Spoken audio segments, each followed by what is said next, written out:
The order came down the line that we would hold the great silence for 2 minutes, and not one of my men asked me how a man holds still for 2 minutes when the whole world is listening to whether he will break.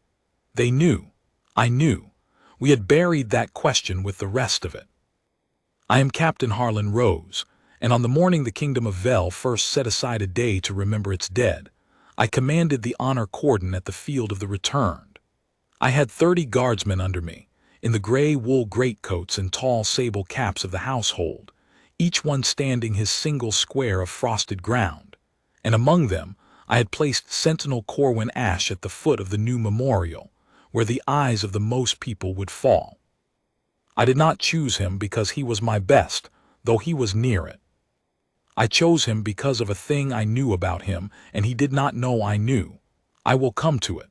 The silence comes first, because the silence is where everything in this story lived and died. You have to understand what the war had been to us, and I will tell it the way an old soldier tells it, which is plainly, because the plain telling is the only one that does not lie. The long war had taken 8 years and a generation of the kingdom's sons, and it had ended not in triumph but in exhaustion, the way most great wars end when you are honest about them. The bells that rang the peace rang over half-empty villages. And so the crown, in its first wisdom after the guns, had not built an arch of victory. It had built a low wall of pale stone in the open field outside the capital, where the returning columns had once been mustered, and it had carved into that wall the names of the men who did not return. 40,000 of them. The field of the returned, they called it, with the bitter tenderness of a people naming the thing they have lost after the thing they wished it were. And the crown had decreed that on this morning, the first of its kind, at the 11th hour, every soul in the kingdom would stand and keep 2 minutes of silence for the 40,000. Bells would not ring, wheels would not turn. The whole nation would, for the length of 2 breaths drawn very slowly, do what my guardsmen do every hour of every day. Stop and hold. I had stood many silences. I had never stood one that frightened me. The morning was the color of pewter, the sky low and unmoving, the grass white with the first hard frost of the season. They came in their thousands across the field while we held our post since before dawn, not a triumphant crowd, no flags, no cheering, only a slow gray tide of people in their best dark coats, mothers and old men and young widows and children who had been told to be good today, and did not know why the grown ones could not stop weeping. They filled the field and they went quiet on their own, long before they were told to, the way a room goes quiet when a coffin is carried into it. By the time the dignitaries took their places on the low platform by the wall, you could hear the frost ticking as it thawed. Corwin Ash stood his post at the foot of the names like a thing cut from the same stone as the wall. I want you to see him as the crowd saw him, because the crowd is half of what this story is. A tall young man, not 30, the gray greatcoat falling without a wrinkle, the sable cap throwing his eyes into shadow, his gloved hands crossed on the muzzle cap of his rifle, his boots together, his chin level. He did not shiver though the cold had teeth. He did not so much as let his breath show too plainly. To the people pressing the rope line he was the kingdom's grief made into a man and told to stand it without falling. That is what a guard is on a day like that. We are the still point the morning can lean against. We hold so that they may break. What the crowd could not see, and what I could see because I had read his papers and because I had watched him for 3 weeks and because I am the kind of officer who makes it his business to know, was this: that one of the 40,000 names on the wall behind Corwin Ash was his own. Not his, but his blood, his elder brother. And the brother's name was carved no more than an arm's length above the spot where I had ordered Corwin to stand for 2 hours in the cold, and then to hold the great silence in front of his whole nation. I had not done it to be cruel. I want that plain too. When the cordon assignments came to me, I had seen the name on the wall, Sergeant Tomas Ash, of the 9th Foot, and I had seen the name on my roster, and I had sat a long while with the 2 of them on the table in front of me. A kinder officer might have posted the boy at the far gate where he need not look at it. I have asked myself 100 times since whether I was kind or cruel. What I decided that night was this: that a man should not be hidden from his own dead on the one day the kingdom has finally agreed to look at them. That to post him away would be to tell him his grief was a thing to be managed out of sight. And that if Corwin Ash could stand the silence with his brother's name a hand's width above his cap and not fall, then the kingdom would see, in one man, exactly what it had asked of 40,000 families and would go on asking of them for the rest of their lives: to carry it, to stand, to not be undone in public by a thing that undoes you every night. So I posted him at the foot of his brother's name, and I told him only that he had the place of honor, and I watched his face when he marched to it and saw what was carved above him. He saw it. I know he saw it because for the smallest part of a second his step did not break, but his eyes did, the way a still pond does when one drop falls into it and then is glass again. Then he was stone. He took his post. He crossed his hands on his rifle, and he did not look up at the name again, because to look up would be to ask the crowd to look with him, and that was a thing Corwin Ash would not do. I took my own position at the end of the cordon where I could see all 30 of my men and the platform both. The bell of the old watchtower, the one bell in the kingdom that was permitted to speak that morning, began to toll the hour. 10 strokes. The crowd, 50,000 strong, held its breath as one body. I felt my own heart go slow and hard in my chest. 11 strokes would come, and then the silence, and somewhere under the gray wool at the foot of the wall, a young man would have to do the hardest thing a soldier is ever asked to do, which is not to charge and not to hold a line under fire, but to stand perfectly still while everything he loved was read out to him in carved stone, and say nothing, do nothing, be nothing but the kingdom's discipline given a face. The 11th stroke fell, and then the bell, too, went silent, and the silence came down over the field like the lid of a great box closing, and there was nothing in all the world but 50,000 people and 30 guardsmen and one young man at the foot of a wall with his brother's name above his head. I have stood in many quiet places. The quiet of a chapel, the quiet before a charge, the quiet of a sick room. I had never until that morning understood that there is a kind of silence that has weight, that presses on the ears and the chest, that fills a field the way water fills a sunken thing. 50,000 people, and not one cough, not one shuffled boot, not one whispered word. A baby, somewhere far off at the edge, made a small sound and was hushed against a coat, and even that seemed an event, a thing the whole field turned toward in its mind. The frost ticked. A single crow went over the wall and did not call, and the names stood on the stone in their tens of thousands, and the living stood in front of them, and between the two stood my 30 men, and at the foot of the wall stood Corwin Ash. I watched him. It was my duty to watch all of them, but the truth is I watched him, because I had built this test and set him in the middle of it, and I was the only man in that field of 50,000 who knew the blade was at his throat. He held. For the first 10 seconds, he was exactly what he had been since dawn: the gray figure, the level chin, the crossed gloves. The crowd, those near enough to see his face, were already weeping, quietly, the way people weep when they have decided to be brave, and the bravery keeps failing them in small installments. A woman directly across the rope from him had her hand pressed flat to her mouth. An old man beside her had taken off his hat and was holding it against his chest with both hands, and his lips were moving, and I did not need to hear him to know he was saying a name to himself, over and over, his one name out of the 40,000. And Corwin Ash stood between them and the wall, and held the whole of it back from his face. Then I saw the cost begin. It was nothing the crowd could read, not at first. It was the things only another soldier knows to look for. The line of his jaw, which had been level, tightened by some small degree, the muscle at the corner standing up under the skin. His breath, which he had been letting out slow and even, caught once, and I saw his chest hold a half-second too long before it eased again.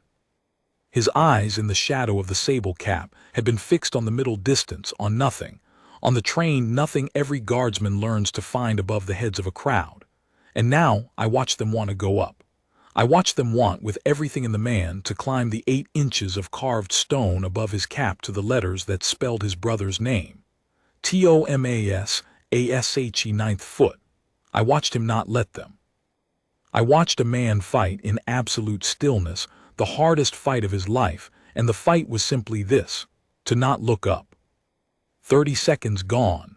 The silence pressed harder. It is a strange thing about a great silence. It does not grow quieter as it goes on. It grows louder. Every second that no one breaks it, the not breaking gets heavier, until the silence itself seems to be a sound, a high ringing pressure, a thing that demands to be ended and cannot be. I have felt that pressure pull at me. I felt it that morning, standing easy and uncommanded at the end of the line, and I am a hard man with 40 years on me and no name of my own on that wall. I cannot tell you what it was pulling at the boy. A tear came. I saw it form. I saw it stand on the lower lid of his right eye, swelling, catching the pewter light, and I thought, God forgive me. The officer in me thought it before the man. I thought, that is the end of it, he will go, and the kingdom will see its honor guard weep at the wall, and they will say afterward that the household could not hold the silence it had ordered the whole nation to keep. And then Corwin Ash did a thing I will carry to my own grave. He did not blink it away. To blink would have been a movement, and a movement on that morning in front of those people would have been a kind of speech, and he had decided. I understood this only later when I made myself understand it. He had decided that he would give the silence nothing. Not a blink, not a tremble, not the small mercy of wiping his own face. He held his eyes open and he held his face still, and he let the tear do what it would, which was to break from his lid and run down his cheek.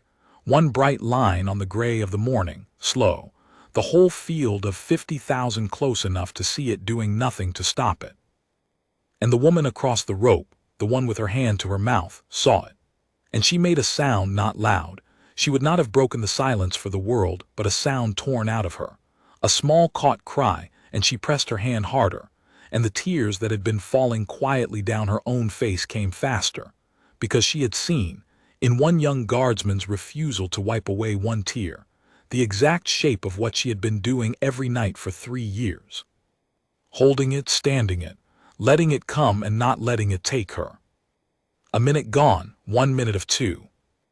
I have asked younger officers since what they think the hardest minute of a man's life might be.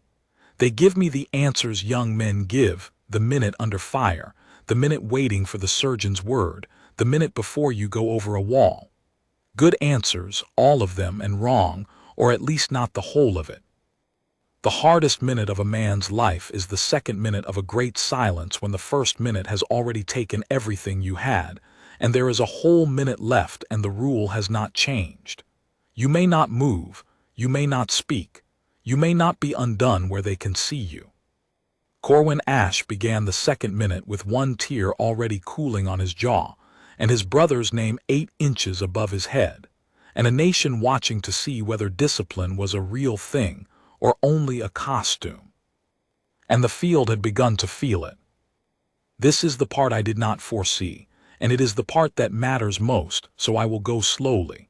When I set the boy at the foot of his brother's name, I thought of it as a private thing, a test between a man and his own grief, witnessed by me alone, the rest of the crowd seeing only a fine still figure and never knowing. I had reckoned without the truth that grief recognizes grief. I had reckoned without the woman with her hand to her mouth, who had felt something in that unwiped tear and turned, without a word, to the old man beside her, and gripped his arm. I had reckoned without the old man, who looked where she was looking, at the young guardsman holding still with the wet line on his face, and who then, slowly, because everything was slow in that silence, lifted his own bare hand and laid it flat over his own heart, the old soldier's salute that needs no order and breaks no rule because it makes no sound. And the man beside the old man saw that and did the same, and the woman beyond him. And it went out from that one spot along the rope line like a ring widening on water, hand after hand rising to heart after heart, not because anyone commanded it, not because a herald called for it, but because 50,000 people had been standing in a silence too heavy to hold alone, and one boy at the wall had shown them how to hold it, not by being stone, but by being a man who bled and stood anyway. I watched the hands go up across the field. I have commanded honor guards for 2 decades, and I have never seen the like, and I pray I never need to again, because a man should only have to feel a thing that large once. 50,000 bare hands over 50,000 hearts, in total silence, and at the center of it, a young guardsman who did not know it was happening because he would not move his eyes to see. He did not know. I want to be clear because it is the whole of why it was honest. Corwin Ash was not performing for that field. A lesser man, a vain man, would have felt the change in the crowd. You can feel a crowd turn. It has a pressure of its own and would have played to it, lifted his chin a degree more nobly, let the second tear fall with a little more art. Ash did none of it. He was not aware of the nation behind him rising hand to heart. He was aware of one thing only, which was the name above his head and the order in his bones, and he was spending every ounce of himself on the single task of holding still. And that is exactly why the whole field broke for him, because it was not a gesture. It was a man at the absolute end of what a man can carry, carrying it. The second tier came on the other side, the left, and ran. He let that one go too. 90 seconds, 30 to come. And then the thing happened that I have never told plainly to anyone, and will tell now because this is the place for it. Corwin Ash's gloved hands were crossed on the muzzle cap of his rifle, the way they had been since dawn, still as carved gloves. And in the deepest part of that silence, with the field of hands behind him and his brother's name above him, I saw his right thumb move. It was the smallest motion a body can make and still call it motion. His thumb, under the white glove, lifted perhaps a quarter of an inch off the back of his left hand and pressed down again, and lifted, and pressed, slow, even, deliberate, 4 times 5. At first I thought it a tremor, the body's mutiny against a man holding too hard. Then I saw the rhythm in it and I understood. And when I understood, I had to look away across the field for a moment and find my own train nothing above the heads of the crowd, because I am a hard man, but I am not made of the wall. He was counting. Under the glove, where no one could see, where it broke no rule and made no sound and asked nothing of anyone, Corwin Ash was pressing his thumb to his hand the way a child counts something it cannot bear to lose, once for each second, or once for some private number only he and his brother had ever known. I will never be sure which, but I knew what it was. It was the one small thing he had allowed himself. The whole rest of him was the kingdom's. The whole rest of him belonged to the silence and the post and the watching nation. And so he had taken one hidden corner of himself, one thumb beneath one glove, and given it to his brother, and to no one else, and he was holding his brother's hand the only way a man can hold the hand of a name carved in a wall. That is the thing the 50,000 never saw. That is the thing I saw and could not stop seeing, and have not stopped seeing in 20 years. The honor the nation witnessed was real, but the honor under the glove was the true one, the private one, the one he never meant a living soul to know, and it is the reason I have told this story at last, because a thing that true should not die with the one old officer who happened to be standing close enough to see a thumb move. 2 minutes. The watchtower bell, which had been silent with the rest of us, struck once to end it, a single clear stroke that fell into the held silence and shattered it like a stone through ice, and the field let go. 50,000 breaths went out at once, a great low sound like wind through a wood, and the weeping that people had been holding came at last, openly, the brave failures all giving way together, and across the whole field of the returned, the bare hands came down from the hearts they had covered. And Corwin Ash, at the foot of the wall, with 2 wet lines on his gray-lit face and his brother's name above his head, did not let go. The silence was over, but the duty was not. There were 3 more hours of standing to come. the laying of the great wreath by the regents, the reading of a roll of honor from the platform, the slow filing of the families past the wall to find their own names and lay their own small flowers at the foot of the stone. A guardsman does not come off post because the hard part has passed. The hard part passing is exactly when discipline matters most, because that is when a man's body, having spent everything, most wants to be allowed to fail. Corwin Ash stood the 3 hours. He stood while the wreath was laid an arm's length from him, and he did not turn his head to watch it. He stood while 1,000 families came past the wall and wept and traced the carved letters of their own dead with their fingers, some of them so close to him that their grief brushed his sleeve. He stood, and his face dried, and he gave the watching world nothing more than he had given it before, which was everything and nothing both. I will tell you now what I learned afterward about Tomas Ash, the name above the post, because it is part of the honor and the boy never spoke of it and someone should. I had read the bare facts in the papers before the day that Sergeant Tomas Ash of the 9th Foot had fallen in the last winter of the Long War, in the fighting along the Marrow River, which was the worst of it and the most useless of it, a battle for a crossing that meant nothing 6 weeks later when the peace came. The bare facts told me he was 26 when he died. They did not tell me the rest, and I had to go and find the rest, because by the end of that morning I needed to know what kind of brother could make a man count him under a glove for 2 minutes in front of a nation. I found a corporal of the 9th, a man named Selby who had lost a hand at the Marrow and now kept a locksmith's shop 2 streets behind the cathedral, and I bought him a meal and asked him about Sergeant Ash, and he set down his fork and looked at his one remaining hand for a while before he answered. "Tomas Ash," he said at last, "is the reason I have anything below this elbow to set on a table." And then he told me how in the worst of the Marrow, when the crossing failed and the order came to fall back, Sergeant Ash had gone forward instead of back 3 times into the open, and had carried out 3 men who could not walk, Selby among them. How on the 3rd trip he had been hit and had carried Selby anyway, the both of them down in the freezing mud, and had got Selby to the bank and turned to go back for a 4th man, a boy of 19 calling out in the open, and had not come back from that one. "We never found him to bury," Selby said. "That's why his name's on a wall and not in the ground. There's a deal of them on that wall we never found. That's what the wall is. It's the grave for the ones the war kept." I sat with that a long while.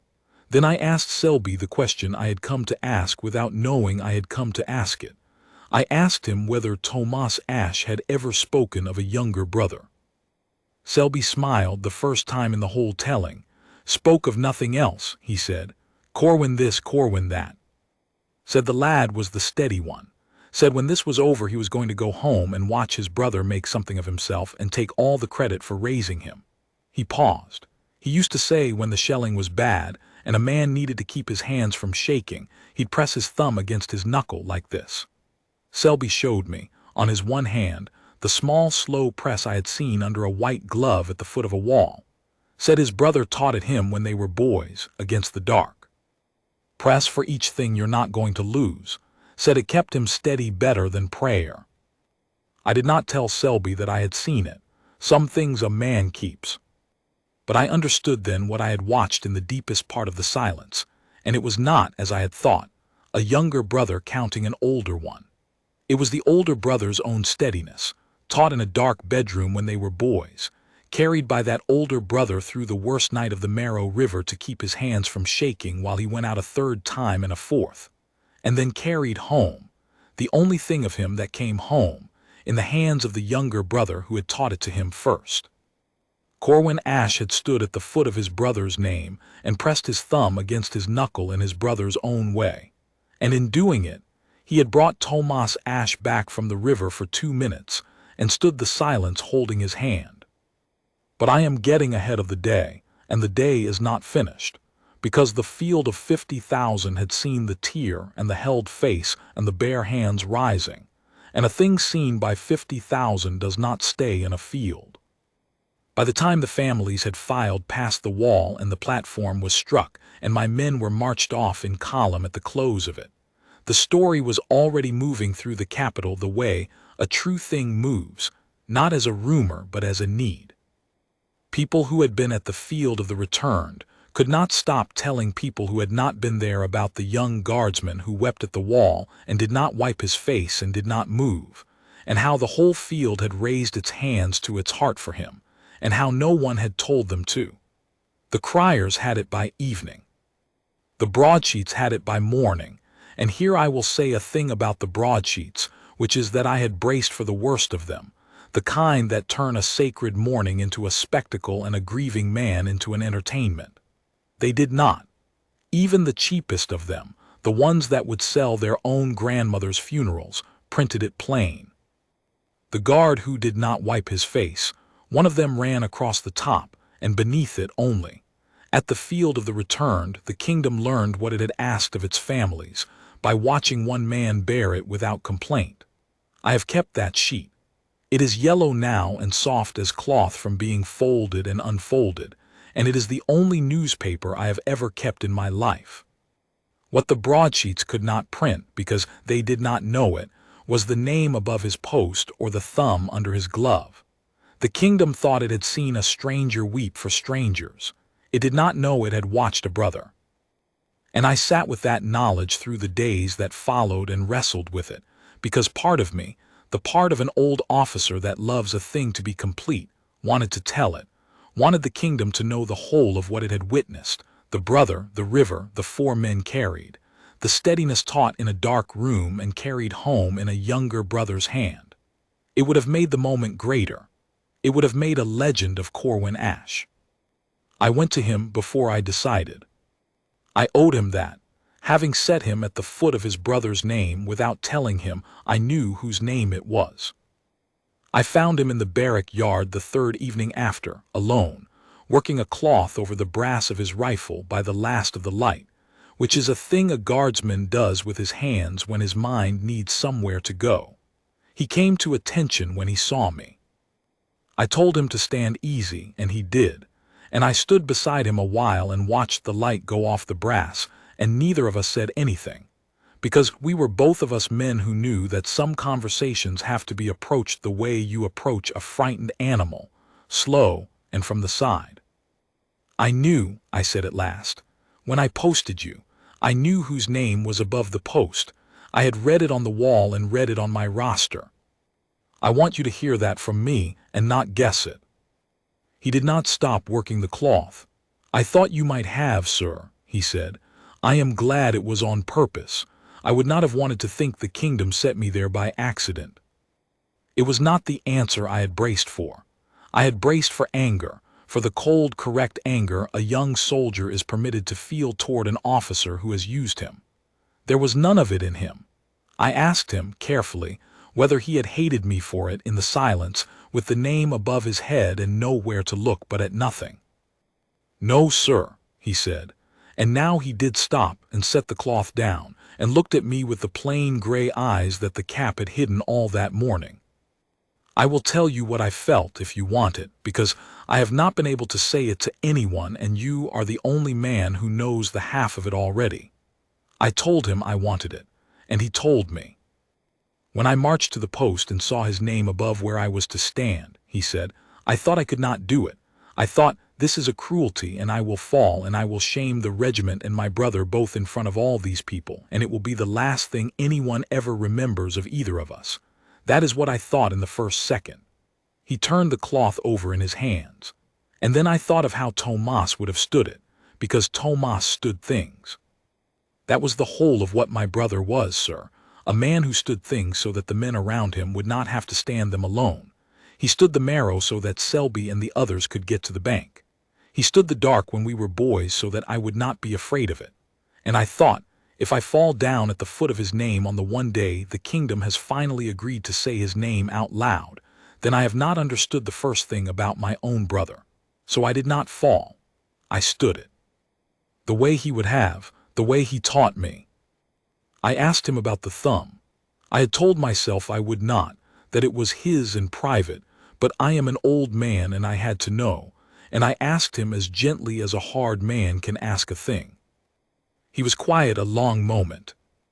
Then he held up his right hand and pressed his thumb against the knuckle of it, slowly, the small motion I had seen. He taught me this against the dark, he said. Press for each thing you mean to keep.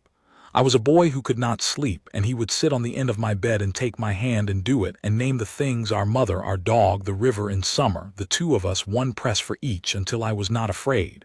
When the war took him, I stopped doing it. I could not. It was his. He pressed it once more and let his hand fall. But in the silence, with his name over my head and a whole nation watching to see if our family could carry what it had been given to carry, I did it. I named him. One press for Tomas, sir, and then again, and again, the whole 2 minutes. It was the only way I could hold his hand. He held mine in the dark when I was small. I held his at the wall when he was a name. That is all it was. He looked at me. I did not know anyone could see. One man could, I said, and he will keep it if you want it kept. And that is the conversation in which I decided. I had come meaning, perhaps, to ask his leave to tell the whole of it, the brother, the river, the thumb, to make the legend complete. And in the standing there I understood that I must not, and that the not telling was the last and truest part of the honor, and I will tell you why, because it is the marrow of the whole thing. The kingdom did not need to know it was a brother. That was the secret of why the moment had moved them. They had watched a man they took for a stranger weep for the strangers on the wall, and in taking him for a stranger, every single one of them had been able to put their own dead behind his tears. The woman with her hand to her mouth had seen her husband in that unwiped face. The old man with his hand over his heart had seen his son. If I told the kingdom it was Corwin Ash weeping for Tomas Ash, I would give them a beautiful, particular, finished story. And I would take away the thing the moment had given them, which was a man weeping for everyone, a grief with room in it for all 40,000 and all the living who had loved them. The stranger at the wall belonged to the whole nation. The brother belonged to Corwin Ash, and a man has so little that is only his. I would not take this from him to decorate a story, not if the story were 10 times as fine. So I kept it. For 20 years I kept it. I am old now, and Corwin Ash is himself a gray-haired man with grandchildren and a long, quiet record of service behind him, and I asked him, before I set this down, whether the keeping might end, whether the kingdom might at last be told that the guard who did not wipe his face had a brother on the wall and was holding his hand under a glove. He thought about it for a day. Then he came to me and said yes, now, because the men who needed the stranger are mostly gone to the wall themselves, and the ones who come after should know the true shape of it, that the honor the nation saw was real, and the honor it did not see was realer still, and that the two are not enemies. A man can give the world everything and keep one corner of himself for his own dead, and both can be true, and both can be honor. The field of the return still stands. The 2-minute silence is kept across the kingdom every year on that morning now, in every town and on every ship, 50,000 silences instead of one, and it began at that wall on that pewter morning, and a good part of why it took root and was not allowed to fade into a dull official thing is that in the first year of it, a young guardsman stood at the foot of his brother's name and showed a watching nation how the silence is kept, not by being stoned, by being a man who breaks quietly where it cannot be seen, and stands anyway, and does not put down the weight, and gives the world his bearing and his dead his hand. I commanded honor guards for 2 decades after that morning, and I drilled a great many fine young men, and I told them many things about how to stand a post. But the truest thing I know about it I learned standing at the end of a cordon watching a thumb move under a glove, and it is this. The discipline the world claps for is the easy half. The discipline no one will ever see, the grief held still in the dark of a closed hand, the name pressed once for each second it cannot bear to lose. That is the post a man truly stands. Corwin Ash stood it for 2 minutes in front of 50,000 people who never knew, and for 3 hours more after, and, I think, for every silent morning since. The bell ends the silence. The keeping does not end. It only goes back under the glove where the true watch is always stood and waits for the next 11th hour and holds the hand of the dead.